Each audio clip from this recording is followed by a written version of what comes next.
meus queridos e amados irmãos. Estamos aqui em nome do Santo Espírito da Centelha Divina para levar a todos mais uma palestra do nosso centro. Nós somos trabalhadores da última hora e temos por dever de compartilhar com nossos irmãos o pão que Jesus distribuiu com todos nós, que é o pão da sabedoria. É o pão que alimenta o espírito. Então vamos ler um trecho do livro de Emmanuel. Eu sou da verdade. Ao sol da verdade. Mas quando vier aquele Espírito de verdade, eis que guiará em todas as verdades. Jesus. João,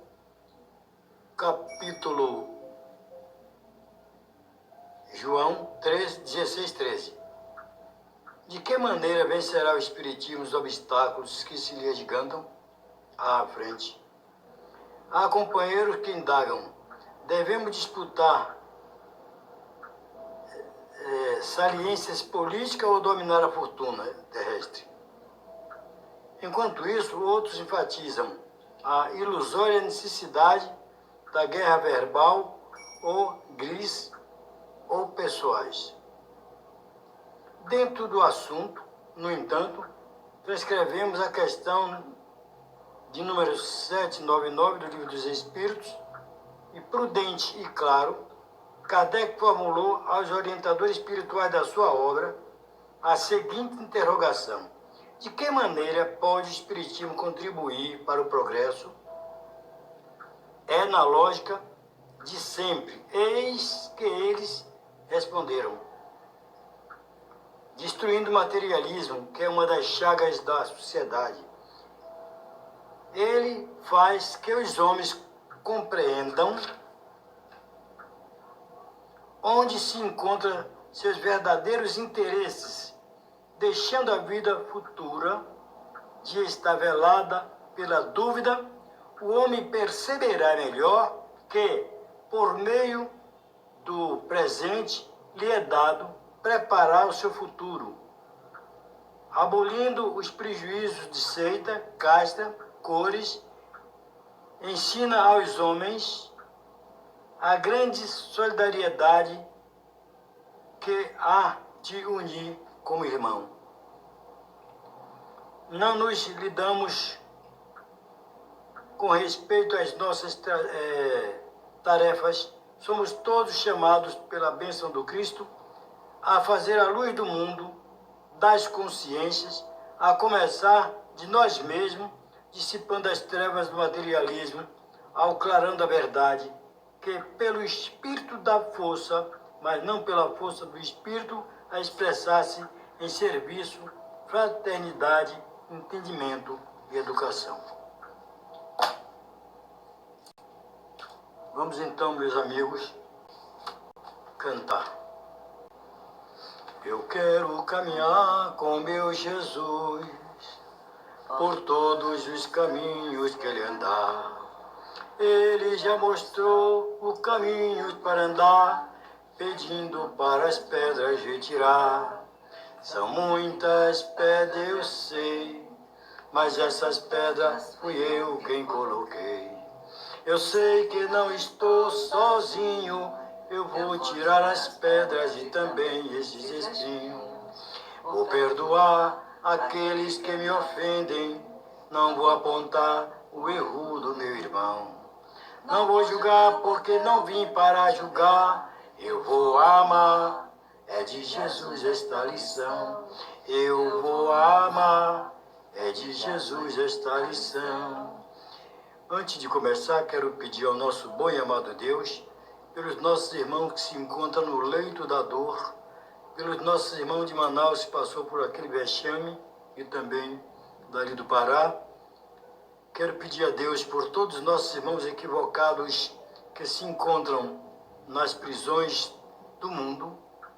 Pedir por aqueles nossos irmãos moradores de rua, os nossos irmãos equivocados das cracolândias da vida, os nossos queridos irmãos que moram nas favelas e são perseguidos pela polícia não classificada, pedindo pela tua misericórdia porque nós sabemos que essa pandemia que aí está é pela vontade do Pai, para que nós façamos as nossas reflexões e possamos melhorar o nosso comportamento com o outro. Saber que todos nós somos irmãos, filhos do mesmo Deus. Hoje nós temos o nosso irmão, é o nosso irmão Alexandre Luca, com a palestra Comportamento Espírita. Vamos então todos compartilhar com ele essa palestra, vibrando por ele, em nome do nosso grande arquiteto do universo, Deus, e do nosso guia e modelo, Jesus. É um prazer dele estar conosco. Muito boa noite a todos, que a paz e o amor do Mestre Jesus esteja entre nós e que o sol da imortalidade possa aquecer os nossos corações em mais uma oportunidade de estudos, de reflexões sobre a doutrina dos Espíritos, sobre o Evangelho do Cristo Jesus, a nossa bússola, o nosso caminho, a nossa orientação, a nossa paz individual. Eu, Alexandre Lucas, aqui de Fernandópolis, São Paulo, presidente do Grupo Espírita do Caminho, me sinto muito honrado por esse convite de todos aí do Centelha Divina. Fica aqui o nosso carinho, nossa gratidão por essa oportunidade de estarmos aqui para falar um pouquinho sobre essa doutrina maravilhosa e sobre o Evangelho do Cristo Jesus.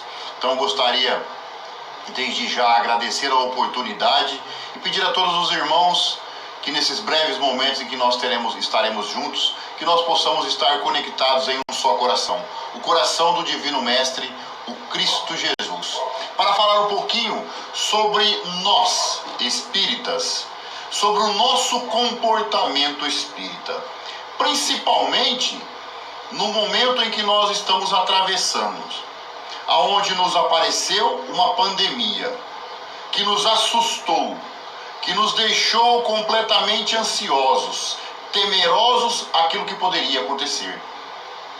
Sendo que na realidade, nós, como conhecedores da doutrina espírita e do Evangelho do Cristo Jesus, nós deveríamos ter continuado com a mesma paz, com a mesma tranquilidade, tendo a certeza que o Cristo está nos auxiliando, nos amparando, assim como os seus anjos, os nossos benfeitores amigos, que são os nossos auxiliares, vamos dizer assim, do plano espiritual, que estão ao nosso derredor durante 24 horas por dia, nos dando toda a sustentação, todo o amparo, todo o auxílio, toda a proteção necessária. Mas nós aí vacilamos, porque nós sabemos de relatos de irmãos que entraram em ansiedade, em depressão, com pensamentos suicidas, alguns até se suicidaram, com um medo terrível do que estava para vir. Mas nós temos que parar um pouquinho e refletir sobre as nossas atitudes. Muitos de nós aí, os irmãos, estão aí dizendo erradamente que a pandemia foi uma criação de Deus para nos colocar nos nossos lugares. Não. Não foi Deus que criou a pandemia, mas Ele permitiu. Ele permitiu.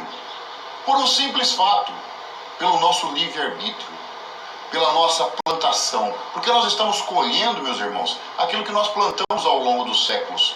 Tantos males, tantas pestes, tantos vírus, tantas gripes nós já enfrentamos, causadas todas pelo homem. Deus permite. Essa é a maior misericórdia. Ele nos dá a opção de fazermos aquilo que nós queremos. Mas, na sua divina bondade e na sua infinita justiça, nós temos que colher aquilo que nós plantamos. Então, nós vamos falar um pouquinho hoje sobre o nosso comportamento, como nós estamos agindo diante dessas situações. Porque, na realidade, nós deveríamos estar tranquilamente passando por essa pandemia, seguindo as normas do Ministério da Saúde, seguindo todas as normas e orientações, mas com a tranquilidade que nós estamos muito bem protegidos e muito bem amparados. Sabemos também, nós espíritas, que esses encarnes coletivos fazem parte de um processo de transformação, de evolução. Nós estamos aí caminhando a passos largos de planeta de provas e expiações para a regeneração. Então, tudo isso faz parte de um planejamento, né? faz parte de um planejamento espiritual, que mesmo antes de nós estarmos aqui já foi planejado.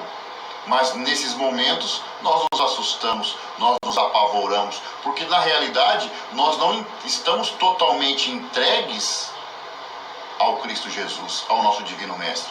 Nós não estamos totalmente entregues a essa doutrina que nos esclarece com muita simplicidade.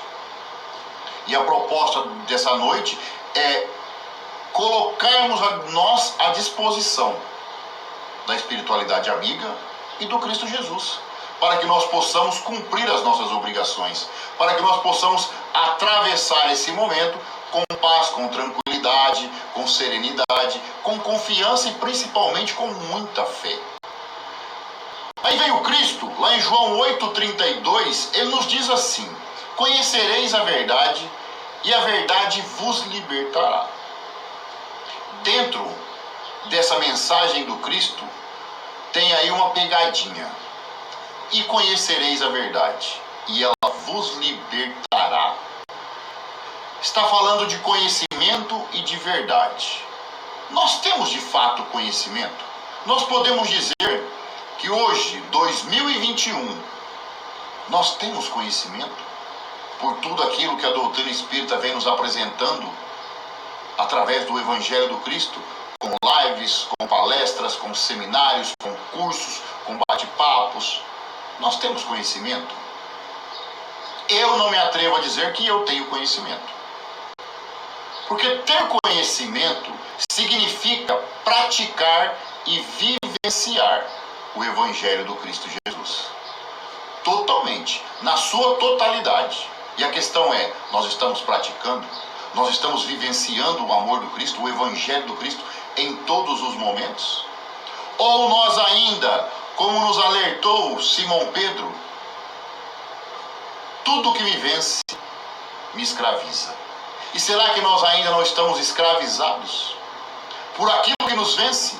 As velhas manias, os velhos comportamentos, as velhas atitudes, vivendo ainda como homens velhos. Então, na realidade, nós não temos conhecimento. O que nós temos?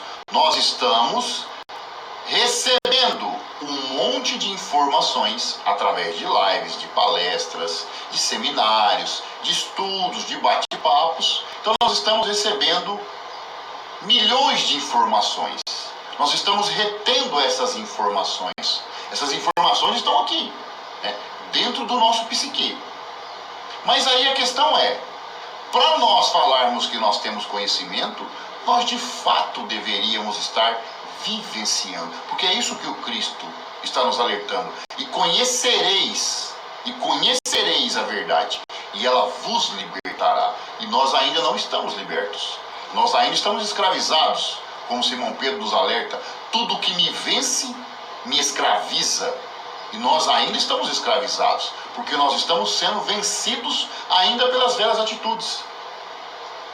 Então, e o que isso vai acontecer? Para a nossa evolução aqui, enquanto na carne, totalmente prejudicial. Nós sabemos disso. Nós já temos esse entendimento. Mas ao desencarnar, fica muito pior. E aí nós escutamos alguns irmãos falando assim: nessa eu não vou conseguir não, vamos deixar para a próxima, porque nessa não vai ter condições de eu evoluir.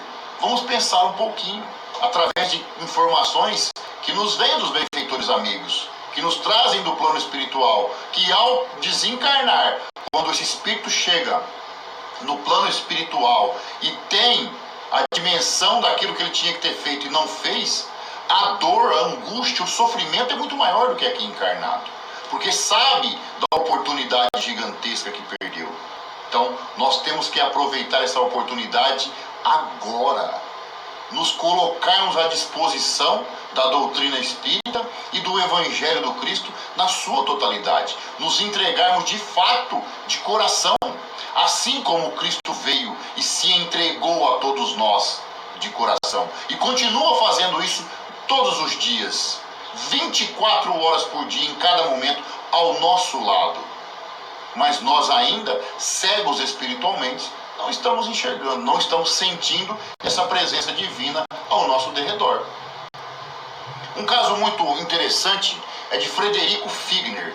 Ele foi foi dirigente da Federação Espírita Brasileira, em uma época muito complicada, onde não se publicava livros espíritas. E ele, um empresário muito bem sucedido, muito corajoso, disse: então nós vamos construir uma gráfica e vamos construir uma editora. E assim foi feito. E começou então o processo de publicação dos livros espíritas. Mas Frederico Figner, quando desencarna, ele se vê numa situação embaraçosa. Para quem não sabe, para quem não tem recordação, que os mais velhos aqui vão entender, lembrar do disco de vinil, todos lembramos do disco de vinil, Frederico Figner era sócio da Odeon, que fabricava esses discos de vinil. Foi ele que trouxe o disco de vinil para o Brasil. Então, só que aí, quando ele desencarna, ele se vê num processo muito complicado, porque ele se julgava ter um tamanho espiritual muito maior do que ele realmente tinha. Então, quando ele chega no plano espiritual, que ele percebe isso, ele fica meio que decepcionado. Mas aí, Dr. Bezerra de Menezes se aproxima dele e diz assim, porque ele estava lá pensando assim: pô, mas eu fui dirigente da Federação Espírita Brasileira, eu fiz caridade, eu construí a gráfica, eu construí as editoras dentro da Federação Espírita Brasileira, comecei a publicação dos livros espíritas, prestei tanta caridade, pô, por que eu estou nessa situação? E é então, nesse momento, que o Dr. Bezerra de Menezes se aproxima e diz: meu filho, o que você ergueu aí dentro de você? O que você construiu dentro de você? E ele então abaixou a cabeça e disse: preciso contar isso para os encarnados. Todos estão equivocados, assim como eu. E um tempo depois, ele veio e nos presenteou com algumas obras, usando o pseudônimo de Irmão Jacó.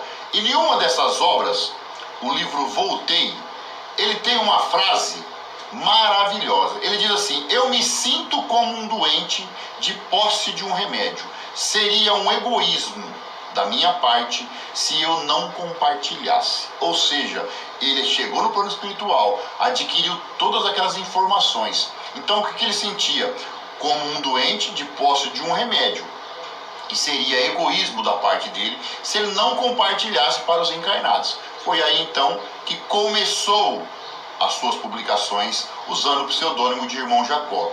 E eu também vou usar essa frase de Frederico Figner, porque eu também me sinto um doente de posse de um remédio. E seria egoísmo da minha parte se eu não compartilhasse com vocês algo maravilhoso que está aqui, no prefácio dessa obra fantástica, o livro Paulo e Estevão.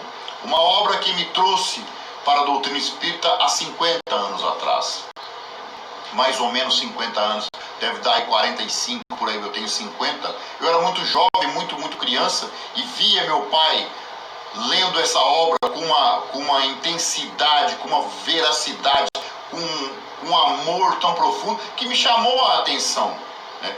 Porque criança, ela se atenta, pô, o adulto tá ali, não quer brincar comigo, não quer estar do meu lado, o que será que ele está fazendo? Então aquilo aguçou a minha curiosidade.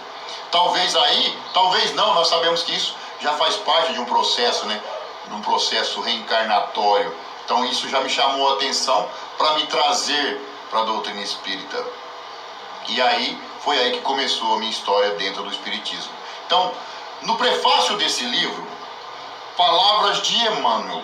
Olha o que ele diz: certo é que o inovidável tecelão trazia seu ministério divino, mas quem estará no mundo sem o ministério de Deus? Ou seja, Emmanuel está nos perguntando: quem estará no mundo sem o ministério de Deus? Nós sabemos que todos nós estamos aqui sobre o ministério de Deus, sobre as leis de Deus, e nós temos as nossas obrigações. Então todos nós estamos sobre esse ministério. Emmanuel continua: muita gente dirá que desconhece a própria tarefa, que é insciente de tal respeito. Mas nós podemos responder que além da ignorância, há desatenção e muito capricho pernicioso. Ou seja, Muitos de nós, infelizmente, falam, eu não tenho condições, eu não tenho tanto tamanho assim como Frederico Filho não tinha e se achava, eu não vou conseguir realizar isso, eu não consigo mudar, eu não consigo transformar. Consegue sim. Você tem essa capacidade sim. É só se atentar. É só prestar atenção nos ensinamentos do Cristo, que você vai entender que nós temos uma obrigação gigantesca, mas que infelizmente, às vezes nós queremos esconder, nós queremos burlar, nós queremos deturpar isso, e aí nos fazemos de desentendidos. Não é comigo, eu não tenho essa obrigação, eu não tenho essa capacidade. Você tem sim, você tem toda essa capacidade, é você que não está querendo encontrar ela aí dentro de você.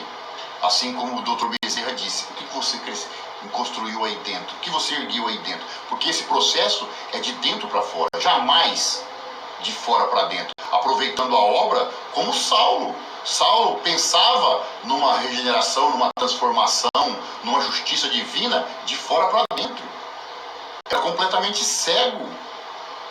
Hoje nós falamos de Saulo num palavreado assim, vamos dizer assim, politicamente correto. Quem foi Saulo de Tarso? Foi o perseguidor do Cristo, perseguidor dos cristãos, mas na realidade não. Saulo era um assassino. Ele perseguiu, ele matou, ele assassinou, ele castigou, ele chicoteou, apedrejou muitos cristãos. E ele é um assassino. Nós usamos hoje esse discurso politicamente correto, né? Que ele era um perseguidor do Cristo. Mas Cristo enxergava nele as suas potencialidades. Então, todos nós temos essas potencialidades. Porque não importa o que nós fazemos, o amor de Deus e o amor do Cristo não diminuem uma vírgula por nós. E Emmanuel continua, mas os exigentes advertirão que Paulo recebeu um apelo direto. Claro, Paulo, enquanto Saulo, recebeu esse apelo direto. Direto de quem? Do Cristo. Mas nós também recebemos esse apelo 24 horas por dia. Nós sabemos disso. O Cristo não esquece de ninguém. Nós somos vistos nos olhos de Deus e nos olhos de Jesus totalmente iguais, com as mesmas capacidades, com as mesmas obrigações. Então, não há diferença que nos discerne um do outro. Porque fulano sabe mais do que eu, tem mais capacidade do que eu. Não. Nós somos iguais. Mas quem tem que descobrir isso somos nós. É o livre-arbítrio. A maior maravilha que Deus nos deu de presente se chama a reencarnação, que é a oportunidade de nós nos transformarmos, nos renovarmos enquanto espíritos imortais. Porque hoje eu estou o Alexandre. Ontem eu não fui o Alexandre. Amanhã eu não serei o Alexandre. O Alexandre, ele fica nessa encarnação. Mas o espírito do Alexandre continua, não cessa, é imortal. Então esse processo é muito grandioso e nós não temos dimensão, nós não temos assim gratidão. Porque se nós tivéssemos de fato gratidão, nós estaríamos cumprindo o Evangelho de Jesus à risca há muito tempo. Nós estamos aí há 2021 anos em busca ainda de tentar compreender. Por quê? Porque, como disse Emmanuel aqui, muitas vezes nós nos fazemos de desentendidos. É hora de compreendermos e entendermos a nossa obrigação. Qual é a nossa obrigação? Porque missão, meus irmãos, é para Chico Xavier, é para Maria Teresa, é para Divaldo. Nós não. Nós, mortais comuns, vamos dizer assim, né, que ainda estamos aqui num degrauzinho aqui bem embaixo, nós ainda temos muitas obrigações. Vai se tornar missão um dia? Claro, nós sabemos disso, nós estamos em busca da perfeição. Mas nesse momento é momento de trabalho, é momento de colocar em prática, é momento de enxergar de fato o que o Cristo espera de nós. Então, nós como espíritas, muitas vezes, nós não temos um comportamento assim, vamos dizer, adequado. Quando se fala, vamos dizer assim, que é a bandeira do espiritismo, fora da caridade não há salvação, né? Fora da caridade não há salvação. Nós poderíamos usar hoje, né, em muitos institutos religiosos aí, que fora da vaidade não há salvação. Nós sabemos disso. Nós temos que ficar atentos. Porque nós somos muito vaidosos. E também somos muito melindrosos. Então, vamos aqui refletir um pouquinho nessa frase de Kardec. Fora da caridade não há salvação. Mas Kardec quer dizer que caridade? Não é caridade material. Porque quando nós pensamos em caridade, você precisa fazer caridade, você precisa... Opa, eu vou dar uma cesta básica, eu vou dar uma caixa de leite, eu vou dar remédio, eu vou dar roupa, eu vou dar dinheiro. Não. Não. É essencial, é importante? Claro que é. Nós sabemos disso. Mas o que Emmanuel quer nos alertar, o que Kardec quer nos alertar, desculpa, é a importância da caridade moral. Porque muitas vezes nós não temos paciência com os nossos irmãos que estão aí na rua, em dificuldade. Algum deles nos para, meu irmão, por favor, posso falar? Não, eu não posso, eu estou com pressa. Está com pressa do quê? Você vai para onde? Se você é imortal, se o seu espírito é imortal, por que a pressa? Porque nós não paramos para pensar que aquela criatura lá que está na rua é um irmão. Então, qual é a nossa atitude com essas criaturas? Ou então, o que nós fazemos? Enfiamos a mão no bolso e jogamos. Em trocado uma moeda, nós não damos, nós jogamos. Porque doar, é você se colocar na posição, se ele estiver lá sentado, ou numa cadeira, você se abaixar no olho dele, entregar na mão dele. Jesus te abençoe. Não, nós jogamos e vamos embora, porque nós não queremos ser perturbados. Nós estamos com pressa. Eu não sei pressa do quê? Não sei para onde nós estamos pensando que vamos. Se nós temos a imortalidade para refazer erros do passado. E esse é mais um. Esse é mais um dos erros. No livro Irmão, Emmanuel, no capítulo Palavra em Palavra, olha o que ele diz sobre isso. Seja nos momentos de agitações ou naqueles outros em que a tranquilidade prevalece, cultivemos aquela forma de beneficência de que raros amigos por agora reconhecem. A importância da caridade de ouvir com paciência e tolerância. Olha o que Emmanuel está dizendo. Raros amigos da terra por agora não reconhecem a importância da caridade de ouvir com paciência e com tolerância. Caridade moral. Nós temos que entender que muitas vezes a criatura que está na rua não quer o nosso dinheiro, não quer um alimento. Ele quer apenas desabafar, ele quer apenas conversar, ele quer apenas falar. E nós estamos aí, fugindo das nossas obrigações, fugindo dos nossos irmãos, porque nós não nos colocamos no lugar dos outros quase nunca. Por isso a importância de colocarmos no lugar dos outros sempre. Vamos fazer assim uma pequena, uma situação aqui hipotética. Hipotética, meus irmãos. Isso jamais vai acontecer. Cuidado, isso pode acontecer a qualquer momento, meus irmãos. Nós estamos passando aqui, Alexandre, está aqui andando pela rua, estou tranquilamente andando pela rua. Do outro lado da rua, vem alguém que está alcoolizado, que está todo rasgado, de roupa muito suja, cheirando mal, cambaleando, e ele está passando de lá e eu daqui. Eu estou olhando ele. De repente, ele cai do outro lado da rua. Eu, Alexandre, continuo a minha jornada, continuo o meu caminho. E além disso, nós vamos pensar o quê? Olha, alcoolizado, está caindo de bêbado, e vamos embora. Passa-se, vamos dizer assim, tomara que longos anos, eu desencarno.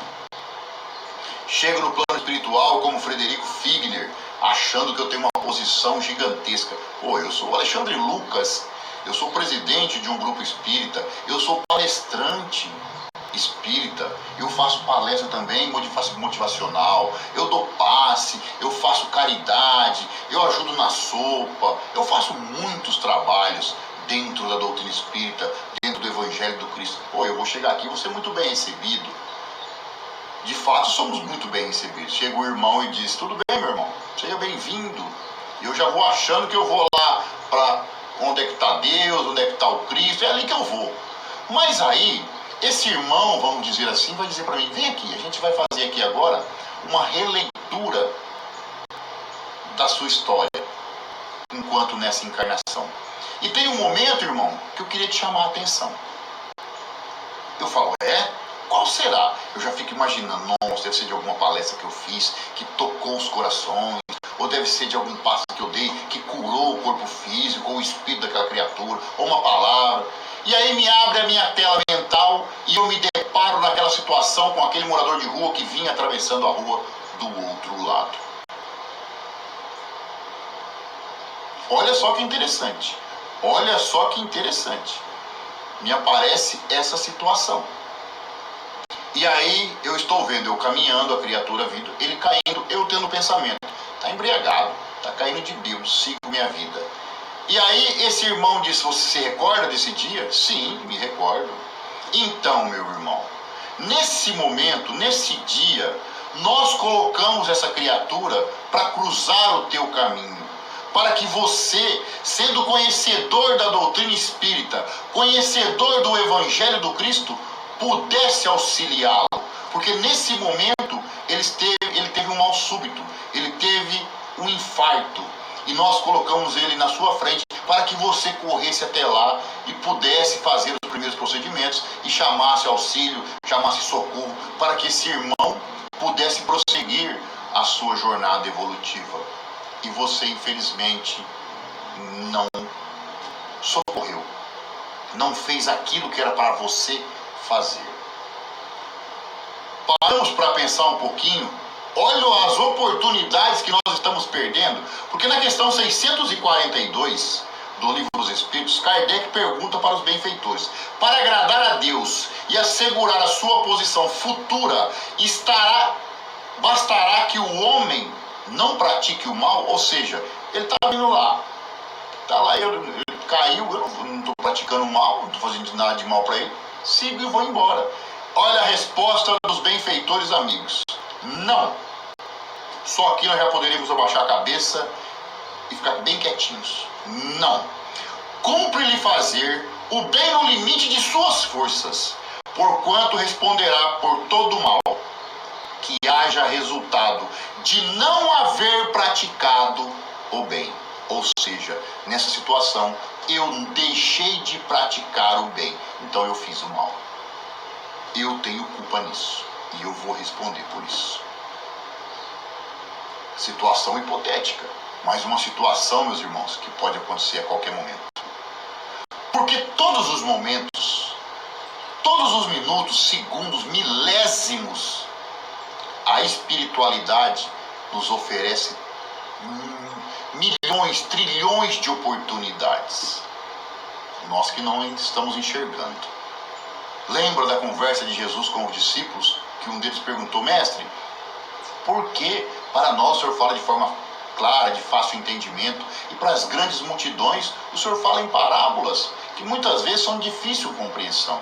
E a resposta de Jesus é bem clara: porque eles ouvem, mas não escutam, veem, mas não enxergam. Assim somos nós. Nós estamos ouvindo, mas não estamos escutando. Estamos vendo, mas não estamos enxergando. Todo momento. Às vezes uma pessoa que chega na nossa vida, uma oportunidade de emprego, um aumento de salário, alguma coisinha, uma pessoa maravilhosa, um amigo fantástico que aparece. Fui eu que, através da minha bondade, da minha generosidade, eu conquistei. Não. Foi você não. Foi você não. Foi a espiritualidade, foi o Cristo, foi Deus que nos enviou essa oportunidade. Porque todas as criaturas que cruzam o nosso caminho, todas aquelas oportunidades, mesmo as que nos prejudiquem, são para o nosso entendimento, para o nosso crescimento, para que a gente possa adquirir de fato conhecimento, como Jesus nos alerta em João 8,32. Conhecereis a verdade e ela vos libertará. Então, todas as oportunidades, elas são preciosas. Nós que estamos aí perdendo muito tempo. E o propósito é bem simples, meus irmãos. Está lá no capítulo 17, item 4, Evangelho segundo o Espiritismo.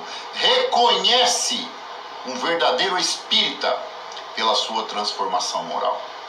Ou seja, nós somos espíritas ou nós somos adeptos, simpatizantes do espiritismo. Porque para ser espírita tem que entender Kardec. E ele já vem nos dizer: precisa de estudar, você precisa de conhecimento, você precisa se imergir, se colocar à disposição de tudo isso. Então basta eu ter conhecimento para eu ser espírita? Não. E aí lembramos da bandeira do espiritismo: fora da caridade não há salvação. Mas a caridade moral, primeiramente a moral, a que está aqui dentro, a que vem de dentro para fora. Então eu preciso pegar esse conhecimento que Kardec nos diz, conhecer, estudar, se imergir dentro da doutrina espírita, para ter conhecimento, para que isso desperte em mim uma caridade, mas uma caridade sem pensamentos e nada em troca. E nós sempre pensando em algo em troca. Às vezes nós doamos uma cesta básica ou nos entregamos a um trabalho dentro da instituição espírita e nós pensamos: eu estou aqui com um probleminha aqui de saúde, estou com uma dorzinha aqui, vou fazer isso que talvez Deus vai me ajudar. Não, isso é barganha. E Deus não faz barganha. Deus não negocia. Nós temos que entender isso. Nós temos obrigações, temos que fazer de coração puro, de coração limpo, com a verdadeira vontade, com o verdadeiro amor que o Cristo veio nos apresentar. Então, conhecimento, verdade, estudar a doutrina dos espíritos. Caridade, basta para ser espírito? Não basta. Precisa do terceiro pé. É um tripé. Nós sabemos, o espiritismo tem um tripé: filosofia, ciência e religião. Mas ele tem outro. Estudo, conhecimento e imersão. Caridade verdadeira, aquela que vem do coração. Transformação moral. Não há evolução apenas com estudo, apenas com conhecimento, apenas com caridade. É imprescindível. Transformação moral. Transformação é o verbo que auxilia na evolução.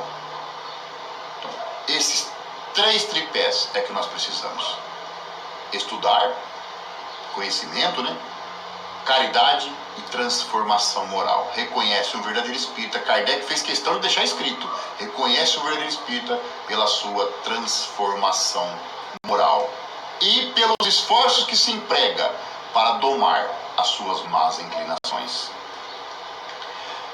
No livro Céu e Inferno, no capítulo 3, item 7, diz assim: o progresso dos espíritos é fruto do próprio trabalho, ou seja, o nosso progresso é fruto de muito trabalho. Então, quem está aí no comodismo, achando que tudo vai vir do céu, levanta e vamos embora. É fruto do trabalho. Mas, como são livres, trabalham o seu adiantamento com maior ou menor atividade. Ou seja, alguns de nós estão aí adiantando muito mais, porque estão trabalhando muito mais, porque estão entendendo que precisam progredir muito mais. Outros ainda estão aqui, estacionados, vamos dizer assim, com mais ou menos negligência, ou seja, esses que estão menos estão com negligência, segundo sua vontade, acelerando ou retardando o progresso e, por conseguinte, a própria felicidade. Ou seja, nós próprios estamos retardando a nossa evolução, a nossa transformação, o nosso burilamento e a nossa felicidade.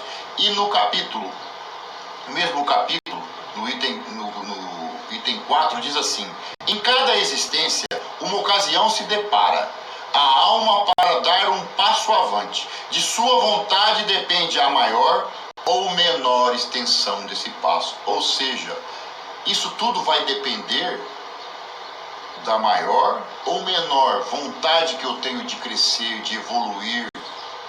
Porque o Cristo, quando olha para cada um de nós, ele diz assim, ele nos deixou: eu estarei com vós até o fim dos tempos. Muitos de nós se desesperam. O Cristo disse que vai estar conosco quando o mundo acabar. Não é isso, nada disso. Outro erro: Cristo está voltando. Não, ele não está voltando. Infelizmente tem que dar uma notícia muito ruim: ele não vai voltar. Mas por que ele não vai voltar? Porque ele nunca foi, meus irmãos. É o que ele disse: estarei com vós até o fim dos tempos. Mas que tempo é esse? O tempo do Alexandre, o tempo de cada um aí que está nos assistindo. Cada um está em um degrau. E quando Cristo olha para nós, ele não olha para homens e mulheres de carne e osso, olha para espíritos imortais. e sabe o degrau em que cada um se encontra. Sabe o que precisa ainda evoluir. Ele nos espera pacientemente. Então, precisamos urgentemente evoluir. Precisamos urgentemente crescer. No livro No Mundo Maior, tem uma conversa com o André Luiz, que ele diz assim: compreendemos destarde que na variação de nossas experiências adquirimos gradativamente qualidades divinas. Olha que lindo que ele diz. Como sejam a energia e a ternura, a fortaleza e a humildade, a inteligência e o sentimento, a iniciativa e a intuição, a sabedoria e o amor, até lograrmos o supremo equilíbrio em Deus. Ou seja, até lograrmos o supremo equilíbrio em Deus. É a nossa obrigação. Nós temos que estar equilibrados com a lei divina, com a justiça divina. O Cristo disse: meu reino não é desse mundo. Nós temos que entender isso. Nós estamos aqui numa estação de trem. Nós estamos numa longa viagem, em que certo momento dessa viagem, nós teremos que descer na estação, que nós conhecemos como nome, que nos teme, que nos causa medo de morte. Nós vamos descer nessa estação, mas a vida continua. A progressão, a evolução, a transformação continua. E nós necessitamos dessa oportunidade na carne. Questão 166 do Livro dos Espíritos. Aonde se depura uma alma? A resposta é muito clara: encarnado. No plano espiritual nós vamos reter informações, adquirir muitas informações. Eu sempre gosto de dizer assim: se André Luiz reencarnasse hoje, ele seria o mesmo André Luiz que desencarnou. Mas como, Alexandre? Olha o trabalho de André Luiz, olha o que André Luiz fez no plano espiritual. Lembremos do livre-arbítrio. Lembremos do nosso processo de reencarnação, nosso processo evolutivo. Você precisa crescer. Então ele voltaria da onde ele parou. E aí, se ele vai usar tudo aquilo que ele aprendeu no plano espiritual, vai do seu livre-arbítrio. Nós temos essa oportunidade de escolhermos se queremos ou não cumprir a nossa obrigação. Aqui, assim como os apóstolos tiveram a preparação no plano espiritual, foram preparados para essa missão, foram, mas eles podiam muito bem aqui: eu não vou seguir o Cristo, eu não quero. Livre-arbítrio. Deus não nos obriga a nada. Nós só temos que entender que nós vamos cumprir, que nós vamos ter que colher aquilo que nós plantamos. Então, isso que nós temos que colocar na nossa cabeça. Agir de fato como verdadeiros espíritas, como verdadeiros cristãos. Porque eu não gosto muito de dizer que eu sou cristão, porque cristão vem do grego, significa pequeno Cristo. E eu não posso dizer que eu sou um pequeno Cristo, que eu ainda estou milhões de anos longe disso. Vou chegar, vou atingir? Claro! Então aproveitemos essa oportunidade para sermos de fato espíritas, entregues ao amor do Cristo, para que depois nós não reencarnemos aí em outro planeta de provas e expiações, porque provavelmente não será mais na Terra, porque a Terra caminha para a regeneração. E nós sabemos que nós vamos voltar da onde nós paramos. Então vamos acelerar aí, como diz no livro Inferno, esse progresso, essa evolução. Vamos acelerar. Vamos começar a colocar em prática o Evangelho do Cristo. Tem duas frases do Cristo que são muito claras na minha visão. Vós sois o sal da terra e a luz do mundo. Para nós, vós sois o sal da terra e a luz do mundo. Lembra do que eu disse lá atrás sobre Saulo, que era um assassino? Cristo enxergava nele essas possibilidades, assim como enxerga em cada um de nós. Mas para nós, que vivemos aí, como o Emmanuel disse no prefácio do livro Paulo Estevão, vivemos burilando isso aí, fingindo que não é com a gente, o que nós fazemos? Não é comigo, eu não tenho essa capacidade. Nos parece um discurso entusiasmado do Cristo. Vamos dizer assim, vamos fazer até aqui uma brincadeira de um político que está falando o que a gente quer ouvir para a gente votar nele. Porque a gente não acredita que tem essas potencialidades. A gente não acredita nisso. Outra frase do Cristo: vós sois deuses, brilhai, brilhai a vossa luz. Que luz? Está aí dentro. A centelha divina que Deus nos deu de presente quando nós reencarnamos, para que nós pudéssemos colocar para fora, iluminar a nossa evolução, iluminar aqueles que estão ao nosso derredor. é como se fosse uma vela. Ela está aqui dentro. Para quê? Como se acende uma vela? Com fósforo, com fogo. Nós precisamos colocar fogo nessa centelha divina. Como se coloca fogo? Sendo verdadeiros espíritas, fazendo brilhar a nossa luz. E essas duas frases do Cristo nos fazem pensar assim um pouquinho. Duas opções. Ou Jesus está exagerando e vendo em mim o que eu não consigo enxergar, né? Ou ele está exagerando, eu não tenho nada disso que ele falou, eu não sou sal da terra, não sou luz do mundo, não tenho luz nenhuma para brilhar. Ou eu estou cego e não consigo enxergar em mim aquilo que Jesus, na sua lucidez transcendente, enxerga. Ao B. B. Eu ainda estou cego, não consigo enxergar toda essa potencialidade que está aqui dentro, que o Cristo enxerga, mas eu não consigo enxergar.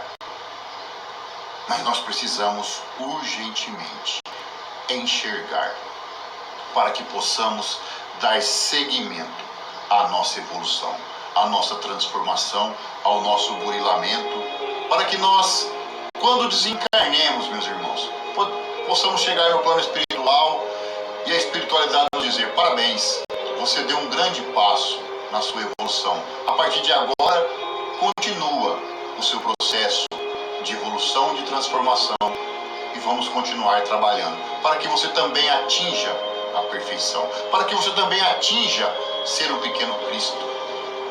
Então, trabalhemos dia a dia, nos entreguemos totalmente a essa doutrina fantástica, essa doutrina maravilhosa, que é dos Espíritos, doutrina dos Espíritos. Nós, encarnados, estamos tendo uma oportunidade gigantesca através dessa doutrina, através desses benfeitores, espíritos luminares que vêm nos auxiliar, vêm nos amparar, desse nosso anjo da guarda que está ao nosso lado 24 horas por dia e que muitas vezes nós nem lembramos, nós nem fazemos uma prece em agradecimento a esse irmão que está ao nosso lado. Nós fazemos prece só pedindo. Eu quero isso, me ajuda nisso. Não, vamos agradecer a oportunidade da vida, vamos agradecer a oportunidade da reencarnação, vamos agradecer a oportunidade de estarmos viajando nessa longa viagem chamada vida, que a gente sabe que a gente vai parar de estação em estação para trocar os vagões, mas a viagem prossegue. Nós vamos viajar pela eternidade, meus irmãos. Aproveitemos essa oportunidade. Antes da gente terminar, eu trouxe uma mensagem para deixar aqui para vocês. Ela é um pouquinho longa, mas é maravilhosa. Eu gostaria que vocês prestassem muito atenção nesta mensagem. Ela se chama A Vida é como uma Viagem de Trem.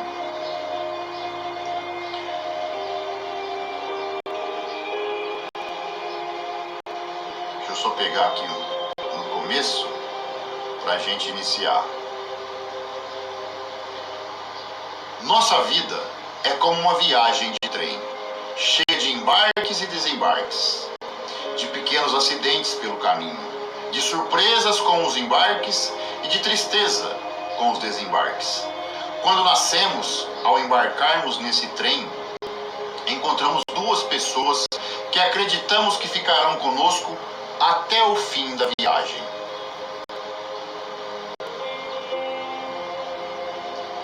São os nossos pais, e infelizmente, em alguma estação, eles irão desembarcar. Irão nos deixar órfãos de seus carinhos, proteção, amor e afeto.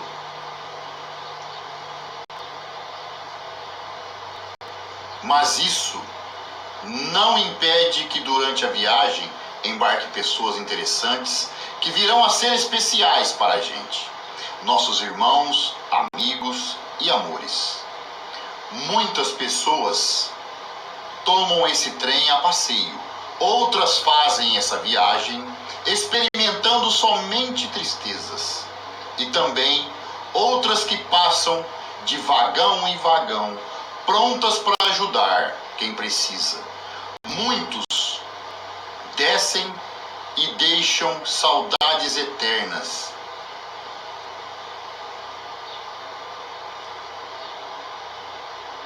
Outras viajam no trem de tal forma que quando desocupam seus assentos, ninguém sequer percebe. Curioso é considerar que alguns passageiros, que nos são tão caros, acomodam em vagões diferentes dos nossos. Isso nos obriga a fazer essa viagem separados deles. Mas isso não nos impede que com grande dificuldade atravessemos nosso vagão e vamos até eles. O difícil é aceitar que não podemos sentar ao lado deles, porque outras pessoas estarão ocupando esses lugares. Essa viagem é assim, cheia de atropelos, sonhos, fantasias, esperas, embarques e desembarques. Sabemos que esse trem jamais voltará. Olha que coisa linda, esse trem jamais voltará. Ou seja, essa oportunidade, nós vamos ter outra, mas essa jamais voltará. Façamos essa viagem da melhor maneira possível, tentando manter um bom relacionamento com todos, procurando em cada um o que tem de melhor. Lembrando sempre que em algum momento do trajeto poderão fraquejar. E provavelmente precisaremos entender isso. Nós mesmos fraquejamos, algumas vezes, e certamente alguém nos entendeu. O grande mistério é que não sabemos em qual parada vamos descer. E fico pensando, quando eu descer desse trem, sentirei saudades? Será que eu vou sentir saudades das oportunidades que eu estou tendo agora? Com certeza, meus irmãos, nós vamos sentir muitas saudades. E continua. Claro que sim, deixar meus filhos viajando sozinhos será muito triste. Separar-me dos amigos que nele fiz, do amor da minha vida, será para mim dolorido. Mas me agarro na esperança que em algum momento estarei na estação principal e terei a emoção de vê-los chegar com suas bagagens. Bagagens que não tinham quando embarcaram. E o que me deixa feliz é saber que de alguma forma eu colaborei para que essa bagagem tenha crescido e se tornado valiosa. Fico feliz também em perceber que certas pessoas como nós têm a capacidade de reconstruir para recomeçar. Isso é sinal de garra e de luta. Isso é saber viver, é tirar o melhor de todos os passageiros. Agradeço muito por você fazer parte da minha viagem. E por mais que nossos assentos não estejam lado a lado, com certeza o vagão é o mesmo. Cada dia que vivemos é uma ocasião especial, portanto vamos aproveitar mais e dedicar menos tempo à limpeza da casa. Sentar na varanda e admirar a paisagem. Passar mais tempo em companhia da família e dos amigos. E bem menos tempo trabalhando para os outros. A vida é um conjunto de experiências para serem apreciadas e não sobre. Não guardo quase nada. Uso copo de cristal todos os dias. Visto roupas novas para fazer compras no mercado, se tiver com vontade de vesti-las. Já não guardo o melhor frasco de perfume para a melhor festa, mas uso quando quero sentir sua fragrância. As frases um dia e um dia desses vão desaparecer do meu vocabulário. Vão fazer tudo que temos vontade de fazer hoje. Esse é o momento. Iria me chatear muito, me deixaria muito triste saber que deixei de dizer aos meus irmãos e filhos com suficiente frequência o quanto amo todos eles. Agora, procuro não retardar, esquecer ou conservar nada mais que poderia acrescentar sorrisos e alegria na minha vida. Cada dia que passa, digo para mim mesmo, esse é um dia muito especial. Cada dia, cada hora, cada minuto que passa é especial.